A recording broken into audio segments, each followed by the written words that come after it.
César está preguntando cuál sería la mejor forma para motivar la pregunta. Yo creo que en una de las diapositivas con una de las preguntas que tú nos formulabas, Luis Felipe, creo que yo encontré como una coincidencia, no solamente en las familias, sino también en la escuela, y creo que la construcción de relaciones horizontales en donde no prima como esa mirada del adulto que es el que siempre tiene la razón, de nosotros que somos el lugar donde está el conocimiento y todo el saber y toda la razón, y como que construir esos espacios horizontales y democráticos y participativos podría ser. Yo identifiqué esa dentro de las respuestas que dimos en el chat, no sé tú cómo lo veas. No, Y pues por acá definitivo. David tiene también la manito levantada. Luis Felipe, cuéntanos.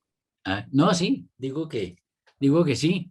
Lo primero es estar mirarnos a los ojos, ¿no? Al mismo nivel, ¿no? Aunque sea subiéndonos en un banco, subiendo a la otra persona en un banco, pero es eso, es eso. Y de ahí para adelante todo va. Acompañar, ¿no? Acompañar, acompañar, acompañar. Sí, David. Mm.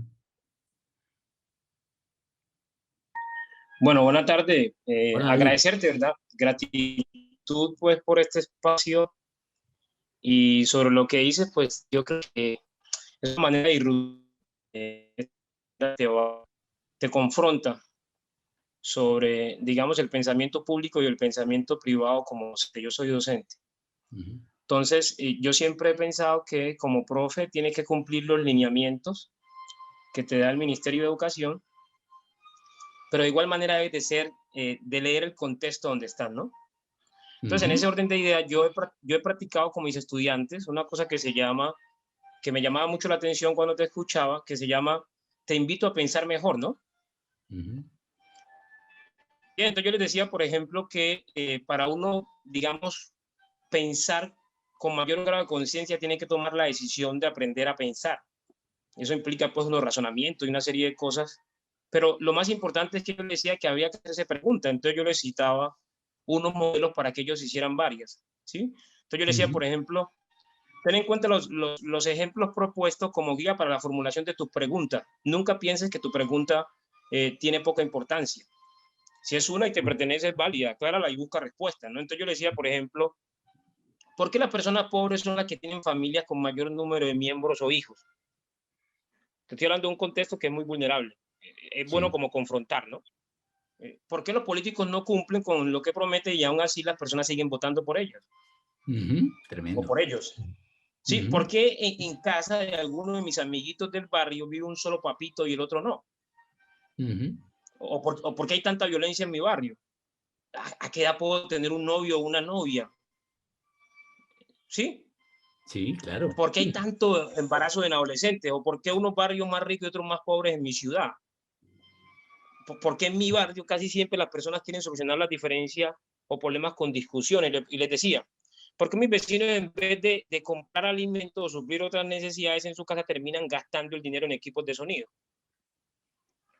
Entonces yo le decía, ahora imagino estás pensando que tú también tienes preguntas, ¿no? Interesantes. Entonces Ujú. crea las propias, ¿sí? O escoge 5 de las anteriores. Y luego le decía, para dar respuesta a tu pregunta necesitas curiosidad, observación, creatividad y capacidad de asombro. Propon soluciones, busca fuentes de información, libros, internet o personas que te ayuden a fundamentarla. No respondas tan solo con un sí o con un no, sino antes trata de que tu respuesta te lleve a realizar una indagación más detallada y con ello lograrás explicar, describir y encontrar lo que tanto quieres.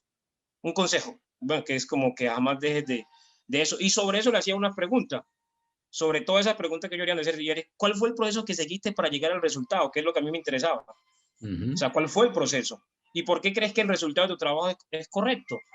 ¿Qué lo hace ser correcto o incorrecto? ¿Y qué fue lo que más te gustó y por qué? Porque pues yo trabajo un tema que tiene que ver con emociones. Quería compartirte porque en realidad me sentía muy identificado con lo que estabas diciendo porque siempre he pensado, y tengo otra que tiene que ver con relación a otras cosas, pero siempre he pensado que la pregunta es más importante. Yo siempre les he dicho a mis estudiantes y a los profes con los que trabajo, yo creo que la función de nosotros no es solamente transmitir contenido porque Google tiene más información que nosotros. Ajá. Yo creo que estamos aquí para leer el contexto y humanizarlo. Eso era que quería participar y darte pues muchas gracias, de verdad que ha sido un espacio bien rico. Bueno, un punto de oro. De oro no, porque el oro está haciendo estragos. Chévere. Muy chévere, gracias. Todavía dice uno Ok, que el diamante y ok. que el oro. Uy, gracias, hombre, muy bueno, muy chévere. Uno puede hacer preguntas, mis preguntas, ¿no? Mi pregunta, Tran. Pero cuando uno trabaja agrupado, por ejemplo, uno puede agruparse con gente que más o menos tiene enfoques parecidos y lo llamamos sectores con intereses en juego, ¿no? O gente que tiene más o menos, que busca lo mismo en lo que estamos haciendo. Entonces se reúne uno o que puede tener diferencias. Se reúne uno con ellos y empieza a generar la pregunta de ese sector. La pregunta la definen por consenso, ni siquiera por mayoría, por consenso definen cuáles son los elementos de la pregunta. Para eso tienen que saber cuál es el pronombre interrogativo que van a usar, si es por qué lo que quieren preguntar, si es cuándo, si es dónde, si es cómo. Normalmente se generan varias preguntas cuando se trata de hacer este ejercicio con diferentes pronombres, diferentes como orientaciones. Entonces, la pregunta colectiva es una pregunta hecha por un grupo como una unidad. Como una unidad. Y la pregunta que resulta es consensuada. Todo lo que no consensúe no entra como parte de la pregunta. Entonces se arma la pregunta entre todos para desde ahí poner una posición de grupo, ¿cierto? O de sector o de quienes sean que están trabajando ahí. Y eso tiene mucho más fuerza, ¿no? Entonces es básicamente que es un número plural de personas como una unidad que genera el enunciado de la pregunta y el sentido de la pregunta, ¿no?